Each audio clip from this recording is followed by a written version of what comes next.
je dis, je répète qu'on doit mettre sur pied un état de droit. C'est quoi l'état de droit? Pourquoi l'état de droit? Et pourquoi la combinaison de ces deux mots, état de droit? Est-ce l'état de droit ne concerne que les acteurs politiques? Je ne suis pas un politicien comme les autres naïbisio. Ngai, ambition d'ailleurs, une de mes ambitions, c'est de changer la classe politique congolaise.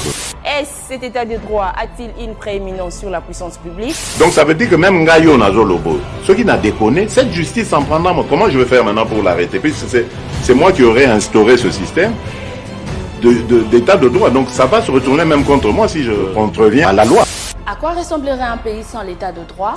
Quelle est la place de l'état de droit dans un pays? Quand je veux prêcher par le bon exemple et que mes compatriotes vont aimer ça, tout le monde va vouloir imiter le bon exemple. Pourquoi Mboké Beba? Parce que ceux qui arrivent et qui sont censés prêcher par l'exemple, eux prêchent par le mauvais exemple. Ceux qui ont bandi pour détourner bandi bakop. Mais toi tu crois que au balandi wana bosani ba olanda peko mais ce que mo konza lobi abi bon likambo ko pona au salango yo oza mwana mai nanga c'est vrai totanga kana yo bien to banda notre et tout ça boloko tu vas en prison. Suivez-nous tous les jours sur les antennes de Tocom Noapi Télévision. État de droit. État de droit. Un magazine autrement. C'est l'heure du journal État des droits. Bienvenue à vous. Annonce du ministre de la Défense sur la montée en puissance des actions militaires contre les forces négatives à Ituri et au Nord Kivu. Le ministre de la Défense et ancien combattant Gilbert Kabanda a annoncé mardi 1er juin 2021 la montée en puissance des actions militaires contre la force négative dans les provinces de l'Ituri et du Nord Kivu, sous état de siège actuellement. Après une réunion interministérielle avec le Premier ministre Sama Lukonde, le gouvernement a enfin mis les moyens financiers et la logistique nécessaires à sa disposition pour accélérer la guerre contre les forces négatives. Le ministre Gilbert Kabanda a indiqué que d'ici 2 semaines, au maximum, la situation ne sera plus la même. Rappelons qu'il ne reste plus que 4 jours sur les premiers mois de cet état d'exception qui expire le 6 juin prochain. Les procès en appel de Vital Kamerhe et consorts a été renvoyé au 15 juin prochain. L'affaire en appel du programme des travaux des 100 jours est arrivée à son terme hier mardi 1er juin 2021 à l'audience foraine tenue à la prison centrale de Makala. Aussitôt cette affaire prise en délibéré, la Cour a annoncé que ces décisions seront connues le 15 juin prochain. Pour le ministre public, s'il s'est pourvu en appel, c'était que la Cour puisse étendre la condamnation des prévenus par rapport à la confiscation de leurs parcelles, dont la plupart ont été acquises au cours du programme des travaux de 100 jours du chef de l'État et qui sont le fruit des détournements. Appelés à plaider, les avocats de la défense ont versé dans des querelles procédurales, épinglant l'impartialité des juges et qui ne leur a pas accordé suffisamment la parole pour mieux assurer la défense de leurs clients. Rappelons qu'à l'audience d'hier, 3 temps forts ont marqué principalement la clôture de l'instruction de ces dossiers, suivi du réquisitoire du ministre public et des plaidoiries des avocats des parties. Réapprovisionnement en eau potable dans 8 quartiers de Goma après l'éruption volcanique du 22 mai dernier. L'eau potable coule de nouveau depuis le lundi 31 mai dans au moins 8 quartiers de la partie du nord de la ville de Goma. Ces quartiers ont été coupés de tout approvisionnement en eau potable depuis l'éruption volcanique du 22 mai dernier. En effet, la lave du volcan Nyiragongo avait enseveli une grande partie des infrastructures de la régie de distribution d'eau. Depuis lundi, près de 5000 habitants des quartiers Mabanga Nord, Virunga, Katoi, Kasika, Madjengo, Bujovu, Kaembe et Turunga, au nord de Goma, voient l'eau couler de nouveau à leur robinet. La solution a été trouvée grâce au projet d'urgence mis en place par la Régie des eaux, avec l'appui du gouvernement congolais et différents partenaires dont l'UNICEF, a expliqué David Angoyo, directeur provincial de la Régie des eaux. En attendant la réhabilitation de tous les réseaux engloutis par la lave, la Comité international de la Croix-Rouge approvisionne par camion les bornes fontaines des villages Bouchara et Mouringi dans les territoires de Nyiragongo.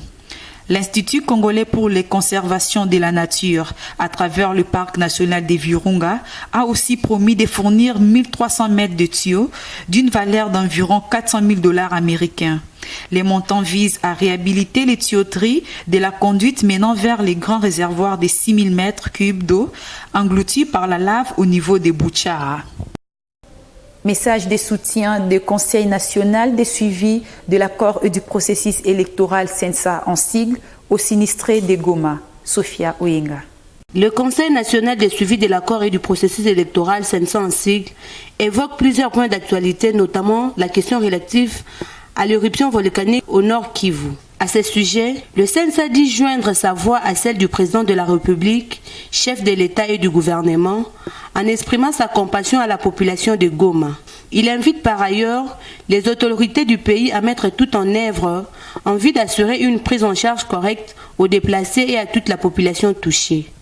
Quant à la population congolaise, le CENSA l'appelle à se mobiliser comme un seul homme en vue de manifester sa solidarité agissante et légendaire en faveur des victimes. Dans ces documents, cette institution d'appui à la démocratie alerte surtout sur la canalisation de fonds et de biens collectés en faveur des victimes de Goma afin d'éviter tout dérapage. Le CENSA recommande au gouvernement de la République démocratique du Congo de veiller à ce que les multiples initiatives de collecte de fonds et de biens au profit des sinistrés ne connaissent pas de dérapage pour servir à des intérêts privés. Et d'ajouter que tout le secours apporté aux victimes soit correctement canalisé vers les populations concernées.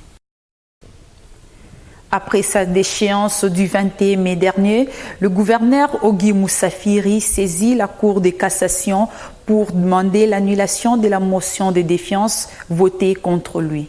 Eliezer Kazamb.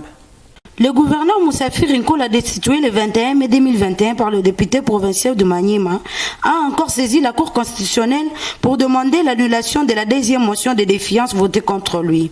La Haute Cour de la République démocratique du Congo, par les billets de son greffe, a notifié ce mardi 1er juin l'Assemblée provinciale du Maniema sur la requête en constitutionnalité de Moussafiri Nkola Nyoma Ogi. Bien avant, le gouverneur de Chu a rejeté sa destitution.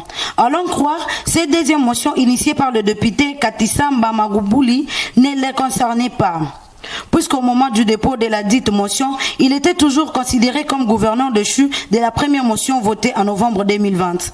Après cette première destitution, la Cour constitutionnelle l'avait réhabilité le 5 février dernier. La deuxième motion sera quant à elle introduite le 6 février dernier.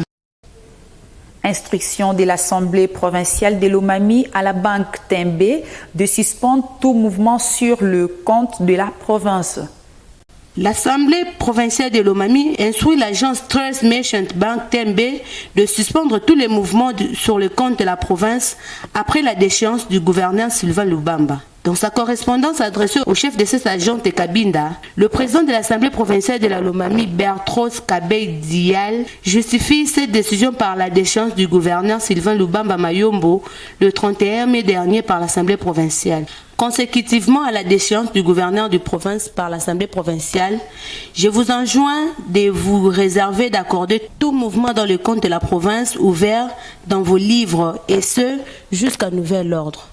Cette mesure conservatoire est de mise pour tous les services provinciaux et décentralisés impliqués dans la chaîne des dépenses qui me lisent en copie d'éviter à cautionner toute malversation financière pendant ces moments précis. Peut-on lire dans cette correspondance? Pour rappel, 21 députés provinciaux sur les 26 qui comptent l'Assemblée provinciale de la Lomami, lors de la plénière du 31 mai 2021, votaient pour la déchéance du gouverneur Sylvain Lubamba Mayombo. Il lui est reproché plusieurs griefs, dont la mauvaise gestion. Voilà, c'est la fin de cette édition. Restez avec nous. L'info continue sur Tokomiapi Télévision.